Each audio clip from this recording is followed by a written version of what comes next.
Welcome back to Investing Talk Podcast. Today, we're taking a look at a really interesting, maybe even controversial name in immuno-oncology, Adaptimmune Therapeutics. The big question on everyone's mind, is Adaptimmune a buy right now? I mean, this company's definitely making waves, but some recent strategic moves have made things, well, pretty speculative. We're going to try and unpack the risks and, yeah, the potential upside here based on the information out there. And hey, before we get started, if you want analysis like this regularly, make sure you subscribe, hit that like button. It really helps us out. Oh, and if there's a specific company you want us to look into, definitely drop it in the comments below. We do look at those. Yeah, Adaptimmune is it's a complex one right now, definitely not your standard biotech story. We're watching a company actively shift gears, moving away from late-stage commercial assets Right. towards focusing purely on their platform tech, high risk, potentially high reward. So you really need to look beyond those, flashy headline revenue numbers. Yeah. Focus on why they made this shift, their financial health now, and of course, the crazy volatility we're seeing in the stock. Let's start with those financials then. The 2024 results looked pretty staggering at first glance. 195% year-over-year jump in revenue, up to $178 million. That sounds like massive growth. It does, but you have to understand where that revenue came from. It was largely collaboration revenue, milestone payments tied to pipeline progress, not really steady, repeatable product sales yet. Ah, okay. So not core sales driving it. Exactly. And what's really interesting is even with that big revenue number, they were already cutting costs. They significantly narrowed their net loss from over $113 million down to about $71 million in 2024. So cost control was already happening. Okay, so they were tightening the belt even as milestone money came in, which leads us to this major pivot you mentioned. They announced they're selling off their cell therapy portfolio. Tell us about that deal. It sounds like a huge change. It's absolutely crucial context. They sold the wholesale therapy portfolio, and that included Tesalra, which was, actually starting to bring in money, about $11.1 million in sales just in Q2 of 2025.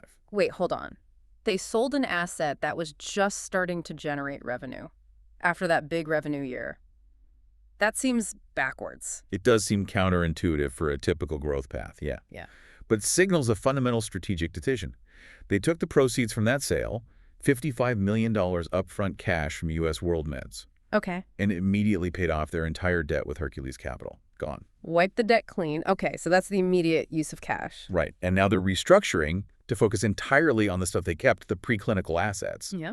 specifically the pre-M and CD70 programs and their allogeneic platform technology. Yeah. That's the future for them now. So it's a complete U-turn, trading near-term potential revenue for a much longer-term, riskier bet on early-stage science. Precisely. They're all in on the platform now. The commercial path they were on, they've stepped off it.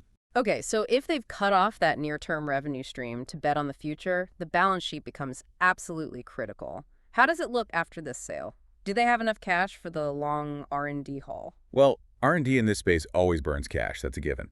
But their liquidity actually looks pretty solid right now. As of June 2025, they reported about $115 million in cash and equivalents. $115 million.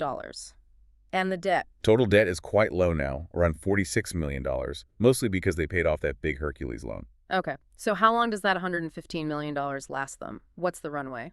Management's projection is that this cash covers operations for at least the next 12 months. At least 12 months. That's a decent breathing room in biotech. It is. It's important. Their current ratio is strong, too, about 3.8. That means they have nearly 4 times the short-term assets needed to cover short-term liabilities. So yeah, it gives them a buffer against market swings and lets them fund development for the next year without, hopefully, needing to rush for more capital. But the risk hasn't gone away, right? Even with the cash. Oh, absolutely not. The execution risk is enormous now. Future value rests entirely on getting good data from those PRAME and CD70 programs. Those are specific targets on cancer cells. Right. Their SPEAR T-cell technology is designed to hunt down. Big potential if it works across different cancers, but it's early days. Very competitive field. So the whole company valuation now basically rides on successful preclinical results, years away from market. That's the reality of the pivot. They've essentially divested their safety net. Okay, let's switch gears to the market's reaction. Yeah. Because the stock price has been, as you said, volatile. What's the recent action telling us? It's been wild. Pure speculation seems to be driving a lot of it lately, probably linked to this whole restructuring news. I mean, the stock jumped over 50% in just 2 days, October 8th and 9th. 50% in 2 days. Yeah. And look at the 52-week range. It's gone from as low as 4 cents up to 94 cents. Huge swing. And where is it now? Right now, it's sort of settled, if you can call it that. Hmm. The DOLI is 13 to 22 cents. Are the technicals showing anything interesting short term? Short-term momentum looks bullish, actually.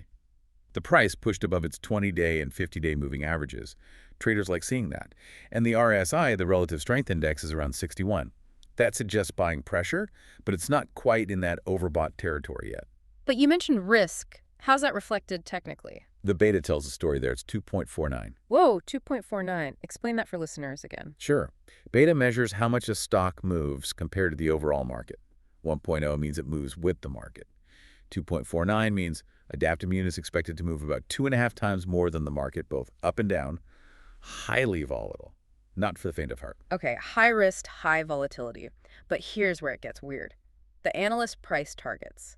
The average target is $1.02. That implies what, 380% upside from where it is now? Exactly. It's a massive disconnect. And it begs the question. If the potential upside is 380%, why is the consensus rating just a hold? Why not strong buy? That's the million-dollar question, is it? It feels like they're saying, we see the potential in the science that justifies the dollar target. Right. The long-term platform value. But the path there is so uncertain now with no near-term revenue that we can't actually recommend buying it outright. Is that the read? I think that's exactly it. They see the potential for $1.02 if everything goes perfectly with Preem and CD70.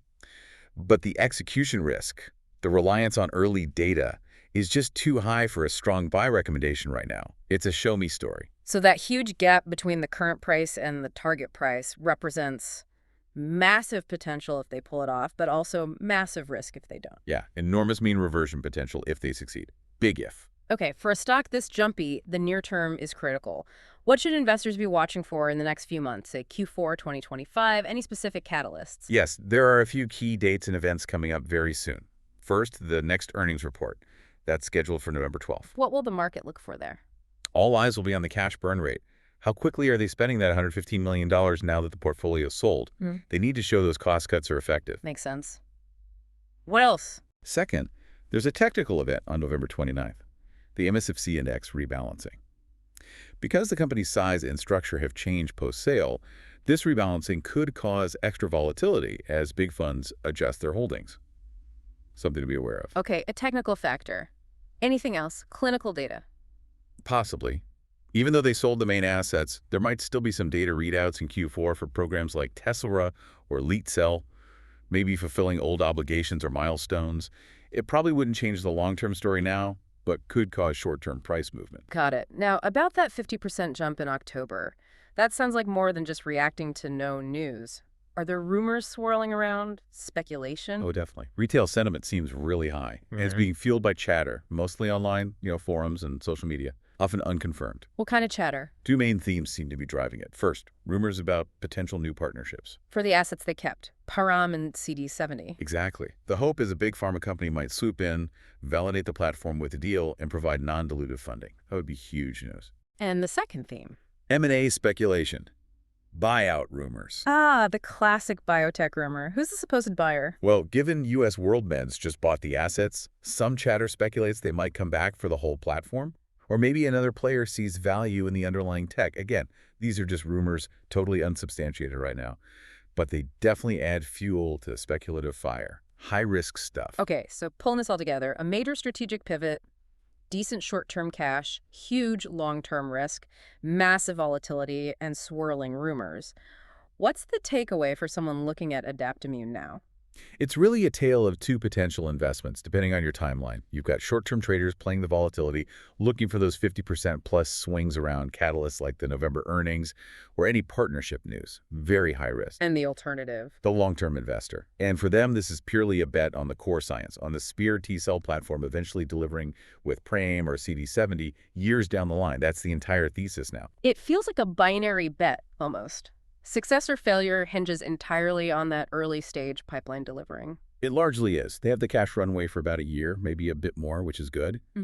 But the move away from commercial assets really raises the stakes. The overall consensus rating we found gives it a 7.5 out of 10 bullish score, which sounds positive. But you have to read the fine print. Every analyst highlights that execution risk. It's a bullish if. Right.